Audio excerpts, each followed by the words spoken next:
ಜಿಲ್ಲೆಗೆ ಮತ್ತು ತಾಲೂಕಿಗೆ ಪ್ರಥಮ ಸ್ಥಾನವನ್ನು ಪಡೆದಿದ್ದೇನೆ. ಆ ದಿನ ಕಲಿಸಿದ್ದನ್ನು ಅದೇ ದಿನ ನಾನು ರಿವೈಸ್ ಮಾಡ್ತಾ ಇದ್ದೆ. ಇದಕ್ಕೆ ನನಗೆ ಎಕ್ಸಾಮ್ ಹತ್ತಿರ ಬಂದಾಗ ಕಷ್ಟ ಆಗಲಿಲ್ಲ. ರಾಜ್ಯಕ್ಕೆ ದ್ವಿತೀಯ ರ್ಯಾಂಕ್ ಪಡೆದಂತಹ ಚಿನ್ಮಯ್ ಜಿಕೆ ಎನ್ನುವ ವಿದ್ಯಾರ್ಥಿಯ ತಂದೆ ನಾನು. ತುಂಬ ಖುಷಿಯಾಗ್ತಾ ಇದೆ ರಿಸಲ್ಟನ್ನು ಕೇಳಿದ ತಕ್ಷಣ. ತಂದೆ ಮತ್ತು ತಾಯಿ ಇಬ್ಬರೂ ಕೂಡ ಟೀಚರ್ಸು, ಅದಕ್ಕೆ ನನಗೆ ಎಕ್ಸ್ಟ್ರಾ ಬೆನಿಫಿಟ್ ಆಯಿತು. ಫಸ್ಟ್ ಸ್ಟ್ಯಾಂಡರ್ಡಿನಲ್ಲೂ ಕೂಡ ಒಳ್ಳೆಯ ರೀತಿಯಲ್ಲಿ ಪ್ರತಿಯೊಂದು ಪರೀಕ್ಷೆಯನ್ನು ಕೂಡ ಸೀರಿಯಸ್ ತಗೊಂಡು ಅಚ್ಚುಕಟ್ಟಾಗಿ ಓದ್ತಾ ಇದ್ದ. ಕಂದರ್ಪ ಗಣಿತ ಅಮಿತ ಛವಿ ನವನೀಲ ನೀರದ ಸುಂದರಂ. ನಾನು ಮುಂದೆ PUCಯಲ್ಲಿ ಸೈನ್ಸ್ ಮಾಡಬೇಕಂತ ಇದ್ದೀನಿ, ಮತ್ತು JEE ಎಕ್ಸಾಮ್ ಬರೆದು ಇಂಜಿನಿಯರ್ ಆಗಬೇಕಂತ ಇದ್ದೀನಿ, ಕಂಪ್ಯೂಟರ್ ಸೈನ್ಸ್. ಶಿಕ್ಷಕರು ವಿಶೇಷವಾಗಿ ಮನೆಯಲ್ಲಿ ಒಂದು 5-6 ಗಂಟೆ ಇರ್ತಾ ಇದ್ರು ಕೂಡ ಈ ವಿಶೇಷವಾಗಿ ಹೆಚ್ಚಿನ ಸಮಯವನ್ನು ಶಾಲೆಯಲ್ಲಿ ಕಳೀತಾ ಇದ್ದ. ಬೆಳಿಗ್ಗೆ 9 ಗಂಟೆಯಿಂದ 5 ಗಂಟೆವರೆಗೆ ಶಾಲೆಯಲ್ಲಿ ಇರ್ತಾ ಇದ್ದ. ಆಗ ಎಲ್ಲ ಶಿಕ್ಷಕರು ಸರಿಯಾಗಿ ಮಾರ್ಗದರ್ಶನವನ್ನು ಮಾಡಿದ್ದಾರೆ. ಎಲ್ಲರಿಗೂ ನಮಸ್ಕಾರ. ನನ್ನ ಹೆಸರು ಚಿನ್ಮಯ್ ಜಿಕೆ. ನಾನು SDM ಆಂಗ್ಲ ಮಾಧ್ಯಮ ಶಾಲೆ ಬೆಳ್ತಂಗಡಿಯಲ್ಲಿ 10ನೇ ತರಗತಿಯನ್ನು ಮುಗಿಸಿರುತ್ತೇನೆ. ಈ ಸಾಲಿನ SSLC ಪರೀಕ್ಷೆಯಲ್ಲಿ ನಾನು ರಾಜ್ಯಕ್ಕೆ ಎರಡನೇ ಸ್ಥಾನವನ್ನು ಪಡೆದಿದ್ದೇನೆ. ನನಗೆ ಇದರ ಬಗ್ಗೆ ತುಂಬ ಖುಷಿಯಾಗಿದೆ. ಜಿಲ್ಲೆಗೆ ಮತ್ತು ತಾಲೂಕಿಗೆ ಪ್ರಥಮ ಸ್ಥಾನವನ್ನು ಪಡೆದಿದ್ದೇನೆ. ಇದರ ಬಗ್ಗೆ ಕೂಡ ನನಗೆ ತುಂಬ ಖುಷಿಯಾಗಿದೆ. ನಾನು ಬೆಳಿಗ್ಗೆ 6ರಿಂದ 7 ಗಂಟೆ ತನಕ ಓದ್ತಾ ಇದ್ದೆ, ಮತ್ತು ಸಂಜೆ 6 ಗಂಟೆಯಿಂದ ರಾತ್ರಿ 10 ಗಂಟೆ ತನಕ ಅಭ್ಯಾಸ ಮಾಡ್ತಾ ಇದ್ದೆ. ಮತ್ತು ಟೀಚರ್ಸ್ ಕೊಟ್ಟ ಹೋಮ್ವರ್ಕ್ ಎಲ್ಲ ಸರಿಯಾಗಿ ಮಾಡ್ತಾ ಇದ್ದೆ. ಅಸೈನ್ಮೆಂಟ್ ಎಲ್ಲ ಸರಿಯಾಗಿ ಕಂಪ್ಲೀಟ್ ಮಾಡ್ತಾ ಇದ್ದೆ. ಆ ದಿನ ಕಲಿಸಿದ್ದನ್ನು ಅದೇ ದಿನ ನಾನು ರಿವೈಸ್ ಮಾಡ್ತಾ ಇದ್ದೆ. ಇದಕ್ಕೆ ನನಗೆ ಎಕ್ಸಾಮ್ ಹತ್ತಿರ ಬಂದಾಗ ಕಷ್ಟ ಆಗಲಿಲ್ಲ. ತಂದೆ ಮತ್ತು ತಾಯಿ ಇಬ್ಬರೂ ಕೂಡ ಟೀಚರ್ಸು, ಅದಕ್ಕೆ ನನಗೆ ಎಕ್ಸ್ಟ್ರಾ ಬೆನಿಫಿಟ್ ಆಯಿತು. ಇಬ್ಬರೂ ಕೂಡ ಡೌಟ್ಸ್ ಎಲ್ಲ ತುಂಬ ಕ್ಲಿಯರ್ ಮಾಡ್ತಾಯಿದ್ರು, ತುಂಬ ಸಪೋರ್ಟ್ ಮಾಡ್ತಾಯಿದ್ರು. ಶಾಲೆಯಲ್ಲಿ ಗುರುಗಳೆಲ್ಲ ತುಂಬ ಒಳ್ಳೆ ಪಾಠ ಮಾಡ್ತಾಯಿದ್ರು, ಮತ್ತು ತುಂಬ ಫ್ರೆಂಡ್ಲಿಯಾಗಿ ಪಾಠ ಮಾಡ್ತಾಯಿದ್ರು. ಡೌಟ್ಸ್ ಎಲ್ಲ ಇದ್ದರೆ ಪ್ರೀತಿಯಿಂದ ಹೇಳ್ಕೊಡ್ತಾಯಿದ್ರು, ಮತ್ತು ನಮಗೆಲ್ಲ ತುಂಬ ಒಳ್ಳೆಯ ರಿವಿಷನ್ ಕ್ಲಾಸ್ ಸಹ ಮಾಡ್ತಾಯಿದ್ರು. ಏನೇ ಡೌಟ್ ಯಾವಾಗ ಬೇಕಾದರೂ ಕೇಳಿದರೂ ಕೂಡ ಆನ್ಸರ್ ಕೊಡ್ತಾಯಿದ್ರು. ತುಂಬ ಫ್ರೆಂಡ್ಲಿಯಾಗಿ ವ್ಯವಹಾರ ಮಾಡ್ತಾಯಿದ್ರು. ನಾನು ಮುಂದೆ PUCಯಲ್ಲಿ ಸೈನ್ಸ್ ಮಾಡಬೇಕಂತ ಇದ್ದೇನೆ, ಮತ್ತು JEE ಎಕ್ಸಾಮ್ ಬರೆದು ಇಂಜಿನಿಯರ್ ಆಗಬೇಕಂತ ಇದ್ದೇನೆ ಕಂಪ್ಯೂಟರ್ ಸೈನ್ಸಲ್ಲಿ. ನನಗೆ 625 ಬರ್ಬೋದಂತ ನಿರೀಕ್ಷೆ ಇತ್ತು. ಅದರಲ್ಲಿ 624 ಬಂದಿದೆ. ಸೈನ್ಸಲ್ಲಿ 1 ಮಾರ್ಕ್ಸ್ ಏನೋ ಹೋಗಿದೆ, ಅದು ರಿವ್ಯಾಲ್ಯೂಷನಿಗೆ ಹಾಕಬೇಕಂತ ಇದ್ದೀನಿ. ಎಲ್ರಿಗೂ ತುಂಬ ಖುಷಿಯಾಯಿತು. ಶಾಲೆಯ ಶಿಕ್ಷಕರಿಗೆ, ಅಪ್ಪ ಅಮ್ಮನಿಗೆ ಮತ್ತು ಫ್ರೆಂಡ್ಸಿಗೆಲ್ಲ ತುಂಬ ಖುಷಿಯಾಯಿತು. ತರಗತಿಗಳಲ್ಲಿ ಸ್ನೇಹಿತರೆಲ್ಲ ತುಂಬ ಸಪೋರ್ಟ್ ಮಾಡ್ತಾಯಿದ್ರು, ಮತ್ತು ಅವರು ಕೂಡ ನನ್ನ ಹತ್ರ ಡೌಟ್ ಕೇಳಲಿಕ್ಕೆಲ್ಲ ಬರ್ತಾಯಿದ್ರು. ತುಂಬ ಫ್ರೆಂಡ್ಲಿ ಆಗಿದ್ದರು, ಮತ್ತು ಡಿಸ್ಟರ್ಬ್ ಎಲ್ಲ ಮಾಡ್ತಾ ಇರಲಿಲ್ಲ. ವಿದ್ಯಾಭ್ಯಾಸ ಬಿಟ್ಟು ನನಗೆ ಶಾಸ್ತ್ರೀಯ ಸಂಗೀತದಲ್ಲಿ ಸೀನಿಯರ್ ಕೂಡ ಆಗಿದೆ. ನಾನು ಓದುವಾಗ ಬಿಡುವಿನ ಸಮಯದಲ್ಲಿ ಸ್ವಲ್ಪ ಸಂಗೀತವನ್ನು ಪ್ರಾಕ್ಟೀಸ್ ಎಲ್ಲ ಮಾಡ್ತಾಯಿದ್ದೆ. ಇದರಿಂದ ಸ್ವಲ್ಪ ರಿಲ್ಯಾಕ್ಸ್ ಆಗ್ತಾಯಿದ್ದೆ. ಮನೆಯಲ್ಲಿ ನಾನು, ಅಪ್ಪ ಅಮ್ಮ ಮೂರೇ. 10th ಅಂದರೆ ಯಾರೂ ಕೂಡ ಟೆನ್ಷನ್ ಮಾಡಬಾರ್ದು. 10th ಒಂದು ಪ್ರತಿ ವರ್ಷ ಕೂಡ ಸ್ಕೂಲಲ್ಲಿ ಎಕ್ಸಾಮ್ ಆಗ್ತದೆ. 10th ಅಂದರೆ ಒಂದು ಸ್ಪೆಷಲ್ಲಾಗಿ ಒಂದು ಬೋರ್ಡ್ ಎಕ್ಸಾಮ್ ಅಷ್ಟೇ. ಅದಕ್ಕೆ ನಾವು ಒಳ್ಳೆ ಪ್ರಿಪರೇಷನ್ ಮಾಡಬೇಕು, ಮತ್ತು ಫಸ್ಟಿಂದನೇ ನಿರಂತರವಾಗಿ ನಮ್ಮ ಕಲಿಕೆ ಇರಬೇಕು. ಅದು ಎಕ್ಸಾಮ್ ಹತ್ತಿರ ಬಂದಾಗ ನಾವು ಟೆನ್ಷನ್ನೆಲ್ಲ ಮಾಡಿಕೊಂಡು ಕಲಿಬಾರ್ದು. ಮತ್ತು ಟೀಚರ್ಸ್ ಹೇಳ್ಕೊಟ್ಟಿದ್ದನ್ನೆಲ್ಲ ಸರಿಯಾಗಿ ಮಾಡಬೇಕು, ಸರಿಯಾಗಿ ರಿವೈಸ್ ಮಾಡಬೇಕು. ಅವರ ಹೋಮ್ವರ್ಕ್, ಅಸೈನ್ಮೆಂಟ್ ಎಲ್ಲ ನಾವು ಸಮಯಕ್ಕೆ ಸರಿಯಾಗಿ ಕಂಪ್ಲೀಟ್ ಮಾಡಬೇಕು. ಮತ್ತು ಟೆಕ್ಸ್ಟ್ ಬುಕ್ಕನ್ನೆಲ್ಲ ಸರಿಯಾಗಿ ಓದಬೇಕು. ಡೌಟೆಲ್ಲ ಇದ್ದರೆ ಟೀಚರ್ಸ್ ಹತ್ರ ಕೇಳಿ ಕ್ಲಾರಿಫೈ ಮಾಡ್ಕೊಳ್ಬೇಕು. ಡೌಟ್ಸನ್ನು ತಲೆಯಲ್ಲೇ ಇಟ್ಕೊಂಡು ನನಗೆ ಆಗೋದಿಲ್ಲ, ಬರೋದಿಲ್ಲ ಅಂತ ಇಟ್ಕೊಂಡಿರಬಾರ್ದು. ಡೌಟ್ಸ್ ಎಲ್ಲ ಕ್ಲಿಯರ್ ಆದಾಗ ಮತ್ತು ಪ್ರಾಕ್ಟೀಸ್ ಮಾಡ್ತಾ ಇದ್ದಾಗ, ಪ್ರಾಕ್ಟೀಸಲ್ಲಿ ಕನ್ಸಿಸ್ಟೆನ್ಸಿ ಇದ್ದಾಗ ಸ್ಕೋರ್ ಮಾಡೋದು ಏನು ಕಷ್ಟದ ವಿಷಯ ಅಲ್ಲ, ನನ್ನ ಅಭಿಪ್ರಾಯ. ಫೇವ್ರೇಟ್ ಟೀಚರ್ ಅಂತ ಯಾರಿಲ್ಲ, ಎಲ್ಲರೂ ಕೂಡ ಫೇವ್ರೇಟೇ. ಎಲ್ಲ ಟೀಚರ್ಸ್ ಸಹ ಫ್ರೆಂಡ್ಲಿಯಾಗಿ ಪಾಠ ಮಾಡ್ತಾಯಿದ್ರು. ಮುಂದೆ ವಿದ್ವತ್ ಕಾಲೇಜಿಗೆ ಹೋಗಬೇಕಂತ ಇದ್ದೇನೆ. ನಾನು ಗಣೇಶ್ ಭಟ್ ಅಂತ. ಆ, ಮೊನ್ನೆ ನಡೆದಂತಹ SSLC ರಿಸಲ್ಟ್ನಲ್ಲಿ ರಾಜ್ಯಕ್ಕೆ ದ್ವಿತೀಯ ರ್ಯಾಂಕ್ ಪಡೆದಂತಹ ಚಿನ್ಮಯ್ ಚೀಕೆ ಎನ್ನುವ ವಿದ್ಯಾರ್ಥಿಯ ತಂದೆ ನಾನು. ತುಂಬ ಖುಷಿಯಾಗ್ತಾ ಇದೆ ರಿಸಲ್ಟನ್ನು ಕೇಳಿದ ತಕ್ಷಣ. ನಮಗೆ 625 ಬರಬೇಕು ಅಂತ ನಿರೀಕ್ಷೆ ಇತ್ತು.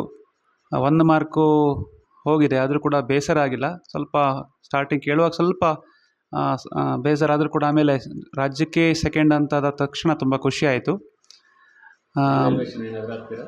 ಈಗ 1 ಮಾರ್ಕ್ ಹೋಗಿದೆ, ಒಂದು ಅರ್ಧ ಮಾರ್ಕ್ಸು ನಾನು ಹೇಳ್ತಿದ್ದವನು, ಆದರೂ ಕೂಡ ಒಂದು ರಿವ್ಯಾಲ್ಯೂಯೇಷನ್ ಹಾಕುವ ಪ್ಲ್ಯಾನಲ್ಲಿದ್ದೇವೆ. ಸ್ಕ್ಯಾನ್ ಕಾಪಿಗೆ ಅರ್ಜಿಯನ್ನು ಈಗಾಗಲೇ ಸಲ್ಲಿಸಿದ್ದೇನೆ. ಈಗ ಒಂದು 2-3 ದಿನದಲ್ಲಿ ಸ್ಕ್ಯಾನ್ ಕಾಪಿ ಕೂಡ ಬರ್ಬೋದು. ಆಮೇಲೆ ರಿವ್ಯಾಲ್ಯೂಯೇಷನ್ ಹಾಕಬೇಕು ಬೇಡವಾ ಅಂತ ಹೇಳೋದನ್ನು ಸ್ಕ್ಯಾನ್ ಕಾಪಿ ನೋಡಿಕೊಂಡು ಡಿಸೈಡ್ ಮಾಡ್ತಾ ಇದ್ದೇವೆ. ಅವನು ರಿವಿಷನ್ ಅಂತಂದರೆ 10th ಅಂಥೇಳಿ ಅವನು ವಿಶೇಷವಾದಂತಹ ಒಂದು ಏನು ಪ್ರಯತ್ನ ಏನು ಮಾಡಿಲ್ಲ. ಅವನು ಫಸ್ಟ್ ಸ್ಟ್ಯಾಂಡರ್ಡಿನಲ್ಲೂ ಕೂಡ ಒಳ್ಳೆಯ ರೀತಿಯಲ್ಲಿ ಪ್ರತಿಯೊಂದು ಪರೀಕ್ಷೆಯನ್ನು ಕೂಡ ಸೀರಿಯಸ್ಸಾಗಿ ತಗೊಂಡು ಅಚ್ಚುಕಟ್ಟಾಗಿ ಓದ್ತಾ ಇದ್ದ. 2 ರೀತಿ ವರ್ಕ್ ಹೇಳ್ತೇವೆ, ಒಂದು ಸ್ಮಾರ್ಟ್ ವರ್ಕ್ ಮತ್ತು ಹಾರ್ಡ್ ವರ್ಕ್ ಅಂತ. ಹಾರ್ಡ್ ವರ್ಕ್ ಅಂದರೆ ಇಡೀ ದಿನ ಓದುವಂತಹ ವಿದ್ಯಾರ್ಥಿಗಳು, ಅವರು ಕೂಡ ಸಾಧನೆ ಮಾಡೋದಿಲ್ಲ ಅಂತಲ್ಲ, ಅವರು ಕೂಡ ಮಾಡ್ತಾರೆ. ಕೆಲವು ಜನ ಕಡಿಮೆ ಓದ್ತಾರೆ, ಜಾಸ್ತಿ ಮಾರ್ಕ್ಸ್ ತಗೊಳ್ತಾರೆ, that is called smart work ಅಂತ. ಆ ರೀತಿ ಅವನು ಕಡಿಮೆ ಓದ್ತಾ ಇದ್ದ, ಜಾಸ್ತಿ ಮಾರ್ಕ್ಸ್ ತಗೊಳ್ತಾ ಇದ್ದ. ಮತ್ತು ಸ್ವಲ್ಪ ನೆನಪಿನ ಶಕ್ತಿ ಜಾಸ್ತಿ ಇದೆ ಅವನಿಗೆ. ಒಂದು ಸಲ ಓದಿದ್ರೆ ಸಾಮಾನ್ಯವಾಗಿ ನೆನಪುಳಿತಾ ಇತ್ತು. ಅದೊಂದು ಪ್ಲಸ್ ಪಾಯಿಂಟ್ ಆಗಿರ್ಬೋದು. ಮತ್ತು ಶಿಕ್ಷಕರು ವಿಶೇಷವಾಗಿ ಮನೆಯಲ್ಲಿ ಒಂದು 5-6 ಗಂಟೆ ಇರ್ತಾ ಇದ್ದರೂ ಕೂಡ ಈ ವಿಶೇಷವಾಗಿ ಹೆಚ್ಚು ಸಮಯವನ್ನು ಶಾಲೆಯಲ್ಲಿ ಕಳೀತಾ ಇದ್ದ. ಬೆಳಿಗ್ಗೆ 9 ಗಂಟೆಯಿಂದ 5 ಗಂಟೆವರೆಗೆ ಶಾಲೆಯಲ್ಲಿ ಇರ್ತಾ ಇದ್ದ. ಆಗ ಎಲ್ಲ ಶಿಕ್ಷಕರು ಸರಿಯಾಗಿ ಮಾರ್ಗದರ್ಶನವನ್ನು ಮಾಡಿದ್ದಾರೆ. ಮತ್ತು ಅವನ 1ನೇ ಕ್ಲಾಸಿಂದ ಈಗ ವಿಶೇಷವಾಗಿ ನಾವು ಮಾರ್ಕನ್ನು ಏನು ಮಾಡ್ತೇವೆ ಅಂತ ಕೇಳಿ ಲ್ಯಾಂಗ್ವೇಜಲ್ಲಿ ಕಳ್ಕೊಳ್ಳೋದು ಜಾಸ್ತಿ ಸಾಮಾನ್ಯ. ಅನೇಕ ವಿದ್ಯಾರ್ಥಿಗಳನ್ನು ನಾವು ಕಾಣ್ತೇವೆ. ಈಗ PUCಲೂ ಕೂಡ ಹಾಗೆ ಎಲ್ಲ ಒಳ್ಳೆ ಮಾರ್ಕ್ ಬರುತ್ತೆ, ಲ್ಯಾಂಗ್ವೇಜಲ್ಲಿ 2-3 ಮಾರ್ಕ್ ಮೈನಸ್ ಆಗಿರುತ್ತೆ. ಸಣ್ಣ ಪುಟ್ಟ ವ್ಯಾಕರಣ ದೋಷಗಳು, ಅಕ್ಷರ ದೋಷಗಳಿಂದ ಕಳ್ಕೊಳ್ತಾರೆ. ಆದರೆ ಇವನಿಂದ ಬಹುಶಃ ಫಸ್ಟ್ ಸ್ಟ್ಯಾಂಡರ್ಡಿಂದ ಅಷ್ಟು ತಿದ್ದಿ ತೀಡಿ ಭಾಷಾ ಶುದ್ಧಿಯನ್ನು ಮಾಡಿದ ಕಾರಣ ಲ್ಯಾಂಗ್ವೇಜ್ಗಳಲ್ಲೂ ಕೂಡ ಫುಲ್ ಮಾರ್ಕ್ ಬರುವಾಗಾಯಿತು. ಅದಕ್ಕೆ ಎಲ್ಲ ಶಿಕ್ಷಕರಿಗೆ ನಾನು ವಿಶೇಷವಾದಂತಹ ಒಂದು ಧನ್ಯವಾದವನ್ನು ಅರ್ಪಿಸ್ತಾ ಇದ್ದೇನೆ. ಹಾಗೆ ರಿವಿಷನ್ ಕ್ಲಾಸಸ್ಗಳಿರ್ಬೋದು, ಆಗಾಗ ಆಗ್ತಕ್ಕಂಥ ಪರೀಕ್ಷೆಗಳಿರ್ಬೋದು, ಇದೆಲ್ಲವೂ ಕೂಡ ಅವನ ಒಂದು ಮಾರ್ಕಿಗೆ ಹೆಚ್ಚು ಪರಿಣಾಮವನ್ನು ಬೀರಿತು ಅಂತ ಹೇಳಲಿಕ್ಕೆ ಇಷ್ಟಪಡ್ತೇನೆ. ಅವನಿಗೆ ಇಂಜಿನಿಯರಿಂಗಲ್ಲಿ ಇಷ್ಟ ಅಂತ ಕಾಣುತ್ತೆ. ನಾವು ಕೇಳಿದ್ವಿ, ನೀವು ಮೆಡಿಕಲ್ ಬೇಕಾದ್ರೆ ಹೋಗು, ಇಂಜಿನಿಯರಿಂಗ್ ಬೇಕಾದ್ರೆ ಹೋಗು, ನಾವು ಯಾವ್ದು ಬೇಕು ಕೂಡ ಕಳಿಸ್ಲಿಕ್ಕೆ ರೆಡಿ ಇದ್ದೇವೆ ಅಂತ ಅವನಿಗೆ ಮುಕ್ತ ಅವಕಾಶವನ್ನು ಕೊಟ್ಟಿದ್ವಿ. ಬಟ್ ಅವನು ಇಂಜಿನಿಯರಿಂಗನ್ನು ಲೈಕ್ ಮಾಡ್ತಾ ಇದ್ದಾನೆ. JEE ಎಕ್ಸಾಮನ್ನು ಟಾರ್ಗೆಟ್ ಇಟ್ಕೊಂಡಿದ್ದಾನೆ ಅವನು. JEE ಆ್ಯಕ್ಚುಲಿ ನಾವು ಈಗ ಜನರಲ್ ಕ್ಯಾಟಗರಿಲಿ ಬರ್ತೇವೆ, ತುಂಬ ಕಷ್ಟ, ಪಾಸಾಗೋದು ತುಂಬ ಕಷ್ಟ ಉಂಟು. ಆದರೂ ಕೂಡ JEEಯನ್ನು ಅವನು ಪ್ರಯತ್ನ ಮಾಡಿದರೆ ಅವನಿಗೆ CET ಆದರೂ ಕೂಡ ಒಳ್ಳೆ ರ್ಯಾಂಕ್ ಬಂದು ಒಳ್ಳೆ ಕಾಲೇಜ್ ಸಿಗುವಂಥ ಒಂದು ಅಭಿಲಾಷೆ ಇದೆ. ಹಾಗಾಗಿ PCMC ತಗೊಳ್ತೇನೆ ಅಂತ ಹೇಳಿದ್ದಾನೆ. PCMCಯಲ್ಲಿ ಕಂಟಿನ್ಯೂ ಮಾಡಿ ಆಮೇಲೆ JEE ಎಕ್ಸಾಮನ್ನು ಟ್ರೈ ಮಾಡುವಂಥ ಪ್ಲ್ಯಾನ್ ಇಟ್ಕೊಂಡಿದ್ದೇವೆ. ಕಾಲೇಜಿಗೆ ಅನೇಕ ಕಾಲೇಜಿನಿಂದ ಬಂದು ನಮ್ಮ ಮನೆಗೆ ಬಂದು ಅನೇಕ ಜನ ಆಹ್ವಾನ ಕೊಡ್ತಾ ಇದ್ದಾರೆ, ನಮ್ಮ ಕಾಲೇಜಿಗೆ ಬನ್ನಿ, ಫೀಸ್ ₹1 ಕೊಡೋದು ಬೇಡ ಅಂತ ಅನೇಕ ಕಾಲೇಜಿನ ಪ್ರಿನ್ಸಿಪಾಲ್ಗಳು, ಸ್ಟಾಫ್ಗಳೆಲ್ಲ ಬಂದು ಮನೆಗೆ ಬಂದು ಹೇಳೋಗಿದ್ದಾರೆ. ಬಟ್ ಈಗ 1 ತಿಂಗಳಿಂದ ಅವನು ವಿದ್ವತ್ ಪ್ರೇರಣಾ ಫೌಂಡೇಶನ್ ಕೋರ್ಸಿಗೆ ಹೋಗ್ತಾ ಇದ್ದ. ಅಲ್ಲಿ ಇಷ್ಟ ಆಯಿತು ಅವನಿಗೆ 1 ತಿಂಗಳ. ನಾವು ವಿದ್ವತ್ ಪ್ರೇರಣಾ ಫೌಂಡೇಶನ್ನವರು ಕೂಡ 2 ತಿಂಗಳ ಹಿಂದೆ ನಮ್ಮ ಮನೆಗೆ ಬಂದು ನಮ್ಮಲ್ಲಿಗೆ ಕಳಿಸ್ಬೇಕು ಅಂತ ಹೇಳಿದರು. ಬಟ್ ನಾನು ಹೇಳಿದ್ದೆ ಅವರಿಗೆ, ವಿದ್ಯಾರ್ಥಿಯನ್ನು ಕಳಿಸ್ತೇನೆ ಪ್ರೇರಣಾ ಫೌಂಡೇಶನಿಗೆ, ಅವನಿಗೆ ಲೆಕ್ಚರರ್ಸ್ಗಳು ಪಾಠ ಇಷ್ಟ ಆದರೆ ಅಲ್ಲೇ ಕಂಟಿನ್ಯೂ ಮಾಡ್ತೇನೆ ಅಂತ ಹೇಳಿದ್ದೆ. ಬಟ್ ಅವನಿಗೆ ಲೆಕ್ಚರರ್ಸ್ಗಳ ಪಾಠ ಇಷ್ಟ ಆಯಿತು. ಹಾಗಾಗಿ ನಾನು ಅಲ್ಲೇ ಕಂಟಿನ್ಯೂ ಮಾಡಬೇಕು ಅಂತ ಈಗ ತೀರ್ಮಾನ ಮಾಡಿದ್ದೇನೆ. ಅವನು ಕೂಡ ಅದನ್ನು ಹೇಳಿದ್ದಾನೆ. ಶ್ರೀರಾಮಚಂದ್ರ ಕೃಪಾಲು ಭಜ ಮನ ಹರಣ ಭವಭಯದಾರುಣಂ ನವಕಂಜಲೋಚನ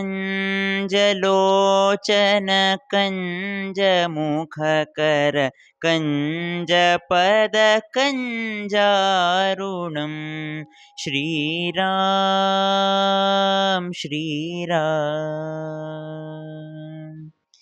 ಕಂದರ್ಪ ಗಣಿತ ಅಮಿತ ಛವಿ ನವನೀಲ ನೀರದ ಸುಂದರಂ पटपीतमानहु तडितरुचिशुचि नौमि जनकसुतावरं श्रीरामचन्द्रकृपालु भजमन हरण भवभयदारुणं श्रीराम श्रीराम. ನೀವು ಈಗ ಅವನ ಎಕ್ಸ್ಟ್ರಾ ಆ್ಯಕ್ಟಿವಿಟೀಸ್ ಬಗ್ಗೆ ಹೇಳ್ತಾ ಇದ್ದೀರಿ. ಅವನು ಓದಿನ ಜೊತೆಗೆ ಸಂಗೀತ ತುಂಬ ಆಸಕ್ತಿ ವಿಷಯ ಅವನಿಗೆ. ಅವನು 1ನೇ ತರಗತಿಯಿಂದ ಶಾಸ್ತ್ರೀಯ ಸಂಗೀತದ ಕಲಿಕೆಯನ್ನು ಆರಂಭಿಸಿದ. ಕಳೆದ ವರ್ಷ ಸೀನಿಯರ್ ಎಕ್ಸಾಮನ್ನು ಮುಗಿಸಿದ್ದಾನೆ ಮತ್ತು SDMಯಿಂದ ಅನೇಕ ಕಾಂಪಿಟೇಷನ್ಗಳಿಗೆ ಕಳಿಸಿದ್ದಾರೆ ಶಾಲೆಯಿಂದ. ಸುಮಾರಷ್ಟು ಸ್ಪರ್ಧೆಗಳಲ್ಲಿ ಪ್ರೈಸನ್ನು ತಗೊಬಂದು ಶಾಲೆಗೆ ಕೀರ್ತಿಯನ್ನು ತಂದಿದೆ. ನಮಗೂ ಕೂಡ ಹೆಮ್ಮೆಯ ವಿಚಾರ ಅದು. ಹಾಗೆಯೇ ಅವನಿಗೆ ಡ್ರಾಯಿಂಗ್ ಅಂದರೆ ತುಂಬ ಆಸಕ್ತಿ. ಲಾಕ್ಡೌನ್ ಟೈಮಲ್ಲಿ ಸುಮಾರಷ್ಟು ಅವನ ಡ್ರಾಯಿಂಗ್ ಆ್ಯಕ್ಟಿವಿಟಿ ನಮಗೆ ಅವಕಾಶ ಮಾಡಿಕೊಟ್ಟಿದ್ದೇವೆ. ಸುಮಾರಷ್ಟು ಚಿತ್ರಗಳನ್ನು ಅವನು ಬಿಡಿಸಿದ್ದಾನೆ. ಓಕೆ, ನಾವೇನು ಅವನಿಗೆ ತುಂಬ ಸ್ಟ್ರೆಸ್ ಮಾಡಲಿಲ್ಲ, ಹೀಗೆ ಓದಬೇಕು ಹಾಗೆ ಓದಬೇಕು ಅಂತ ಏನು ಹೇಳಿಲ್ಲ. ಬಟ್ ಅವನೇನು ಡೌಟ್ಸ್ಗಳನ್ನು ಕೇಳ್ತಾ ಇದ್ದಾನೆ, ಅದನ್ನು ನಾವು ಅಲ್ಲೆಲ್ಲ ಕ್ಲಿಯರ್ ಮಾಡ್ತಾ ಇದ್ವಿ. ಮತ್ತು ರೆಗ್ಯುಲರಾಗಿ ಓದಬೇಕು, ಚೆನ್ನಾಗಿ ಆಡಬೇಕು ಅಂತ ನಾವು ಅವನಿಗೆ ಹೇಳ್ತಾ ಇದ್ವಿ ಹೊರತು ಇಷ್ಟೇ ತೆಗಿಬೇಕು ಅಷ್ಟೇ ತೆಗಿಬೇಕು ಅಂತ ಯಾವುದೇ ರೀತಿಯಾದಂಥ ಟಾರ್ಚರನ್ನು ಕೊಡೋದಾಗಲಿ ಅವನಿಗೆ ಒತ್ತಡ ಕೊಡೋದಾಗಲಿ ಮಾಡ್ತಾ ಇರಲಿಲ್ಲ ನಾವು. ಈಗ ನಾನು ಲ್ಯಾಂಗ್ವೇಜ್ ಟೀಚರು. ಅವನ ಒಂದು ಬೌದ್ಧಿಕ ಸಾಮರ್ಥ್ಯದಲ್ಲಿ ನನ್ನ ಮಿಸ್ಸೆಸ್ದೇ ಹೆಚ್ಚು ಬಂದಿದೆ. ಅದು ಹೆಮ್ಮೆಯಿಂದ ನಾನು ಹೇಳ್ತೇನೆ. ಯಾಕೆಂದರೆ ಮಿಸ್ಸೆಸ್ಸು ಮ್ಯಾಥ್ಸ್ ಟೀಚರ್ ಆದ ಕಾರಣ ಅವನಿಗೆ ಆ ತಾರ್ಕಿಕ ಸಾಮರ್ಥ್ಯ, ಅವನಿಗೆ ಪ್ರಾಬ್ಲಮ್ಸ್ಗಳನ್ನು ಸಾಲ್ವ್ ಮಾಡ್ತಕ್ಕಂಥ ಸ್ಕಿಲ್ಗಳೆಲ್ಲ ಬಹುಶಃ ಅವಳಿಂದನೇ ಬಂದಿರಬೇಕು ಅಂತ ಅನಿಸುತ್ತೆ. ಮತ್ತು ಕಲಿಯುವಾಗಲೂ ಕೂಡ ಅಷ್ಟೇ, ಯಾವುದೇ ಮ್ಯಾಥಮೆಟಿಕಲ್ ಪ್ರಾಬ್ಲಮ್ಸ್ ಇದ್ದರೂ ಕೂಡ ಅವಳು ತುಂಬ ಚೆನ್ನಾಗಿ ಅವನಿಗೆ ಹೇಳಿಕೊಡ್ತಾ ಇದ್ಲು. ಆ ಮೂಲಕ ಅವನು ಸುಲಭವಾಗಿ ಅದನ್ನು ಸಾಲ್ವ್ ಮಾಡಿಕೊಂಡು ಹೆಚ್ಚು ಹೆಚ್ಚು ಕಲೀಲಿಕ್ಕೆ ಅವಕಾಶ ಆಗ್ತಾಯಿತ್ತು. ಓಕೆ, ಮುಂದೆ ಬರುವಂಥ ವಿದ್ಯಾರ್ಥಿಗಳಿಗೆ ನಾನು ಹೇಳೋದಿಷ್ಟೇ. ಈಗ ನನ್ನ ಮಗನಿಗೆ 624 ಅಂಕ ಬಂದಿರ್ಬೋದು, ಸ್ಟೇಟಿಗೆ 2ನೇ ರ್ಯಾಂಕ್ ಇರ್ಬೋದು. ಆದರೆ ಅವರು ಮಾತ್ರ ಬುದ್ಧಿವಂತರು ನಾನು ಹೇಳೋದಿಲ್ಲ. 610 ಮಾರ್ಕು ಯಾರೆಲ್ಲ ಕ್ರಾಸ್ ಮಾಡಿದ್ರು ಅವರೆಲ್ಲ ಒಂದೇ ರೀತಿಯ ಸಾಮರ್ಥ್ಯ ಉಳ್ಳಂಥ ವಿದ್ಯಾರ್ಥಿಗಳು. ವ್ಯಾಲ್ಯೂಯೇಷನ್ ಮಾಡುವಾಗಿರ್ಬೋದು, ಬೇರೆ ಬೇರೆ ಕಾರಣಗಳಿಂದ ಸ್ವಲ್ಪ ಮಾರ್ಕ್ ವೇರಿಯೇಷನ್ ಆಗ್ಬೋದು. ಆದರೆ 610 ಯಾರು ಪ್ಲಸ್ ಆಗ್ತಾರೆ ಅವರೆಲ್ಲ ಒಂದೇ ರೀತಿಯ ಸಾಮರ್ಥ್ಯ ಉಳ್ಳಂಥ ವಿದ್ಯಾರ್ಥಿಗಳು. ಹಾಗಾಗಿ ಯಾರೇ ಆಗಲಿ ಅವರು ನಿರಂತರವಾಗಿ ಓದಿ, ಶಿಕ್ಷಕರು ಹೇಳೋದನ್ನು ಕರೆಕ್ಟಾಗಿ ಫಾಲೋ ಮಾಡಿ, ಮೊಬೈಲ್ಗಳಿಂದ ಸ್ವಲ್ಪ ದೂರ ಇರಿ. ನಿಮಗೆ ಏನೇ ಡೌಟ್ಸ್ ಇದ್ದರೆ ಅದನ್ನು ಹಾಗೆ ನಿಮ್ಮಲ್ಲೇ ಇಟ್ಕೊಳ್ಬೇಡಿ. ಮುಕ್ತವಾಗಿ ನಿಮಗೆ ಯಾರು ಪಾಠ ಮಾಡ್ತಾರೆ ಅವ್ರ ಹತ್ರ ಚರ್ಚೆ ಮಾಡಿ, ನಿಮ್ಮ ಡೌಟ್ಸನ್ನು ಕ್ಲಿಯರ್ ಮಾಡಿ, ನಿರಂತರವಾಗಿ ಓದುವ ಒಂದು ಹವ್ಯಾಸವನ್ನು ಇಟ್ಕೊಂಡು ಬಂದರೆ ಎಲ್ಲರೂ ಕೂಡ ಅಂತಹ ಒಂದು ಸಾಧನೆಗಳನ್ನು ಮಾಡಲಿಕ್ಕೆ ಸಾಧ್ಯ ಇದೆ. ಮತ್ತು 10th ರಿಸಲ್ಟ್ ಇರ್ಬೋದು, PUC ರಿಸಲ್ಟ್ ಇರ್ಬೋದು, ಇದು ಒಂದು ದೊಡ್ಡ ಮಾನದಂಡ ಅಲ್ಲ. ನಮ್ಮ ನಿಜವಾದ ಶಿಕ್ಷಣ ಆರಂಭ ಆಗೋದು ಮುಂದೆ.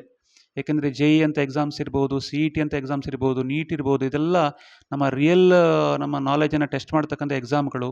ಎಷ್ಟೋ ಜನ ಬೋರ್ಡ್ ಎಕ್ಸಾಮ್ಸ್ಗಳಲ್ಲಿ ಒಳ್ಳೆ ಮಾರ್ಕ್ ತೆಗಿತಾರೆ. JEE ಎಕ್ಸಾಮ್ಸ್ ಬಂದಾಗ, ನೀಟ್ ಬಂದಾಗ ತುಂಬ ಕಡಿಮೆ ಆಗಿಬಿಡುತ್ತೆ ರ್ಯಾಂಕು. ಇದಕ್ಕೆ ಕಾರಣ ನಮ್ಮ ಕಲಿಯೋ ವಿಧಾನವೂ ಕೂಡ ಇರ್ಬೋದು, ಬೇರೆ ಇನ್ನಿತರ ಕಾರಣಗಳು ಇರ್ಬೋದು. ಹಾಗಾಗಿ ನಾವು ಈಗ ಬಂದಿರೋ ಮಾರ್ಕನ್ನು ಇಟ್ಕೊಂಡು ತುಂಬ ದೊಡ್ಡ ಮಟ್ಟದ ಹೆಮ್ಮೆ ಪಡುವ ಅಗತ್ಯನೂ ಕೂಡ ಇಲ್ಲ. ಬಟ್ ಇದನ್ನು ನಾವು ಮರಿಬೇಕು ಅಂತ ನಾನು ಹೇಳ್ತೇನೆ. ಮುಂದಿನ ಸಾಧನೆಗೆ ಒಂದು ಪೂರಕ ಆಗುತ್ತೆ. ಉಳಿದ ಹೊರಗಿನ ಜನರೆಲ್ಲ ನಮ್ಮ ಬಗ್ಗೆ ಮಾತಾಡ್ಕೊಳ್ತಾ ಇರಬೇಕು. ನಾನು ನನ್ನ ಮಗನಿಗೆ ಹೇಳೋದು ಅಷ್ಟೇ, ಈಗ ನಿನಗೆ 624 ಬಂತು, ಫಸ್ಟ್ ಅದನ್ನು ಮರಿಬೇಕು. ನೀನು ಮರೆತಾಗ ಅದನ್ನು ಹೊಸ ಹೊಸ ವಿಚಾರಗಳನ್ನ ಕಲೀಲಿಕ್ಕೆ ಆಗುತ್ತೆ. ಅದನ್ನೇ ನೀನು ಇಟ್ಕೊಂಡು ಯೋಚನೆ ಮಾಡ್ತಾ ಇದ್ದರೆ ನಿನಗೆ ಮುಂದಿನ ಕಲಿಕೆಗೆ ಅದು ಪೂರಕ ಆಗಿರೋದಿಲ್ಲ ಅಂತ ನಾನು ಹೇಳಲಿಕ್ಕೆ ಇಷ್ಟಪಡ್ತೇನೆ. ಅದು ರಿಸಲ್ಟ್ ಬಂದ ತಕ್ಷಣ ಅನೇಕ ಜನ, ನಾನು ಹೇಳಿದ್ನಲ್ಲ ಈಗ ತುಂಬ ಕಾಲೇಜಿನ ಪ್ರಾಂಶುಪಾಲರು ಮನೆಗೆ ಬಂದು ಸನ್ಮಾನ ಮಾಡಿ ಹೋಗಿದ್ದಾರೆ. ಆಮೇಲೆ ನಾವು ರಿಸಲ್ಟ್ ಬಂದ ತಕ್ಷಣದಲ್ಲಿ ವಿದ್ವತ್ ಕಾಲೇಜಲ್ಲಿ ಇದ್ವಲ್ವೇ ನಮ್ಮ ಸನ್ಮಾನ ಆರಂಭ ಆಯಿತು. ಆಮೇಲೆ ಪೂಜ್ಯ ಖಾವಂದರು ಧರ್ಮಸ್ಥಳಕ್ಕೆ ಹೋಗಿ ನಾವು ಅಲ್ಲಿ ಭೇಟಿಯಾಗಿದ್ವಿ, ಅವರ ಆಶೀರ್ವಾದವನ್ನು ಪಡೆದ್ವಿ, ಅವರು ಕೂಡ ಸನ್ಮಾನವನ್ನು ಮಾಡಿದ್ದಾರೆ. ಆಮೇಲೆ ಹರ್ಷೇಂದ್ರ ಕುಮಾರ್ ಸರ್ ಅವರು ಕೂಡ ವಿದ್ಯಾರ್ಥಿಯನ್ನು ಹುರಿದುಂಬಿಸಿದ್ದಾರೆ. ಆನಂತರ ವಿವಿಧ ಮಾಧ್ಯಮಗಳು, ಈಗ ನೀವು ಏನು ಮಾಡ್ತಾ ಇದ್ದೀರಿ ಹಾಗೆ ಅನೇಕ ಮಾಧ್ಯಮಗಳು ಇಲ್ಲಿಗೆ ಬಂದವು. ಅವನ ಎಲ್ಲ ಸ್ನೇಹಿತರು ಅವನಿಗೆ ಕಾಲ್ ಮಾಡಿದ್ದಾರೆ. ವಾಟ್ಸಪ್ ಈಗ ದೊಡ್ಡ ಒಂದು ಜಾಹೀರಾತು ಅಂದರೆ ವಾಟ್ಸಪ್ಪಲ್ಲಿ ಎಷ್ಟೋ ಸಂದೇಶಗಳು ನಿರಂತರವಾಗಿ ಬರ್ತಾ ಇತ್ತು. ಅದಕ್ಕೆ ನಮಗೆ ಇನ್ನೂ ರಿಪ್ಲೈ ಮಾಡಿ ಮುಗಿಸ್ಲಿಕ್ಕೆ ಆಗಲಿಲ್ಲ. ಹಾಗಾಗಿ ನಮ್ಮ ಕುಟುಂಬ ಇರ್ಬೋದು, ನಮ್ಮ ನೆರೆಕೆರೆ ಇರ್ಬೋದು, ನಮ್ಮ ಶಾಲೆ ಇರ್ಬೋದು, ಎಲ್ಲ ಕಡೆಯಿಂದಲೂ ಕೂಡ ಒಂದು ಪ್ರೀತಿಯ ಶುಭಾಶಯಗಳು ಅವನಿಗೆ ನಿರಂತರವಾಗಿ ಬರ್ತಾ ಇವೆ, ಈಗಲೂ ಬರ್ತಾ ಇದೆ.